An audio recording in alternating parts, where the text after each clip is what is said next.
The metallic click of a key twisting in the lock sliced through the stillness of the penthouse, sharp enough to send a chill up Mark's spine.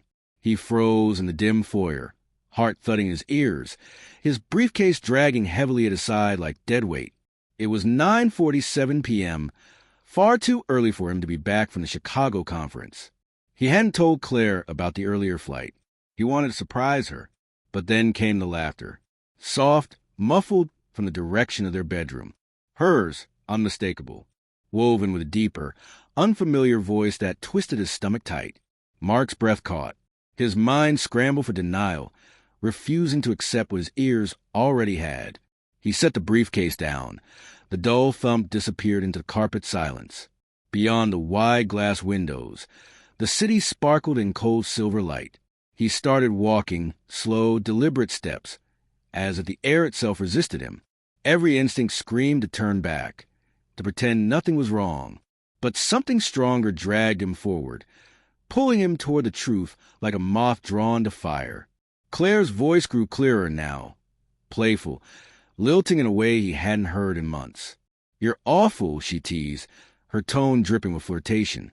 A man's laugh followed, low, confident, the kind of sound that belonged to someone used to being in control. Mark's hand hovered over the door, slightly ajar, a sliver of warm light spilling into the hall. His fingers trembled. He could still walk away. Pretend it was nothing. Pretend this wasn't real. But the ache in his chest demanded the truth. He pushed the door open, just enough to see. Claire sat at the edge of their bed, her silk robe sliding off one shoulder, auburn hair cascading down her back. Across from her, lounging in Mark's armchair as though he owned the place, sat a man in a tailored suit, swirling a glass of Mark's bourbon. Richard Grayson, Claire's boss, the CEO who promoted her 6 months ago, the man who'd been texting her late at night. "Just work stuff," she had said. Mark's throat constricted, his vision narrowing. Claire's laughter died as soon as their eyes met. Her face went pale, the wine glass trembling in her hand. "Mark," she whispered, her voice cracking like thin glass. Richard turned, his expression shifting from smug confidence to something colder, unreadable. For a long, suffocating moment, the room fell silent, a vacuum where air, sound, and reason ceased to exist. "What is this?" Mark's voice came out rough, barely a whisper. He wanted her to deny it, to spin some lie he could believe, but her silence screamed louder than any confession. Her eyes, wide with guilt, flickered between him and Richard, pleading for an escape that didn't exist. "Mark, I didn't," she began, but her voice faltered. Richard set his glass down slowly, careful and deliberate, like he was defusing a bomb. "Let's stay calm," he said evenly. "This isn't what it looks like." Mark's laugh was hollow, bitter and unfamiliar. "Not what it looks like. You're in my home, in my chair, drinking my bourbon, with my wife." His voice broke on the last word, and he hated the sound of it, the weakness, the pain. He wanted to rage, to shatter something, to scream. But all that filled him was emptiness, a hollow ache where love had once lived. Claire clutched her robe tighter, her movements unsteady. "Mark, please, let me explain." Her words trembled, stripped of conviction. She reached out and he flinched, stepping back. The space between them felt immeasurable. "Explain," he hissed. "Explain the months of lies? The late nights? The meetings? The way you stopped touching me?" Each word struck like glass shards leaving cuts behind. His mind replayed every moment he'd ignored. Her phone always face down, the new perfume, the subtle way she'd pull away when he reached for her. Red flags he'd painted over with trust. Richard raised his hands, palms out like a peace offering. "Mark, I get that you're upset, but this is just a misunderstanding. Claire and I were talking about a project in your bedroom." Mark's voice dropped to a low growl.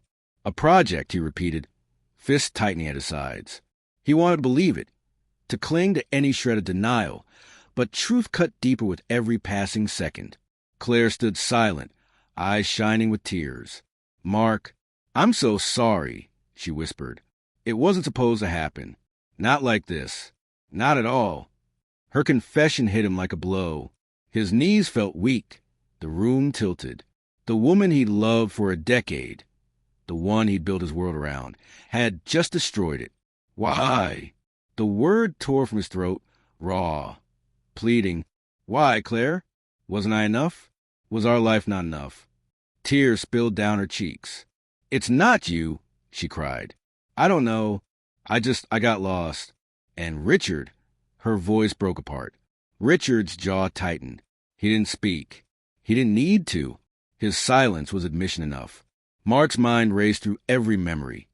Morning coffees, her laughter at his terrible jokes, plans for a future that now felt like fiction. He had trusted her completely, blindly, and now that trust was ashes. He turned to Richard, voice steady though his insides burned. Get out of my house. Richard nodded, grabbing his jacket. I'm sorry, Mark. Truly. But there was no sincerity in his tone, only calculation. He passed by, the faint scent of his cologne lingering, and the door clicked shut behind him. Claire collapsed onto the bed, sobbing into her hands. I didn't mean to hurt you, she gasped between tears. I love you, Mark. I still do. Her words cut deeper than any betrayal. He wanted to hold her, to yell, to beg her to undo what she'd done, but he couldn't. Not anymore. Love. His voice was ice. You don't destroy the person you love. He turned and walked away, his footsteps echoing through the hollow penthouse. The city lights blurred in the windows, distant, indifferent. He picked up his briefcase, grounding himself for a moment. His hand paused on the door. Mark, please. Claire's voice trembled from the bedroom. Don't go. He didn't look back. I'm not the one who left, he said, and closed the door behind him with a dull, final thud. In the elevator, the mirrored walls reflected a stranger, hollow eyes, clenched jaw, a man undone by love. His phone buzzed in his pocket. A text from Claire. I'm so sorry. Please come back. He stared at the screen, thumb hovering.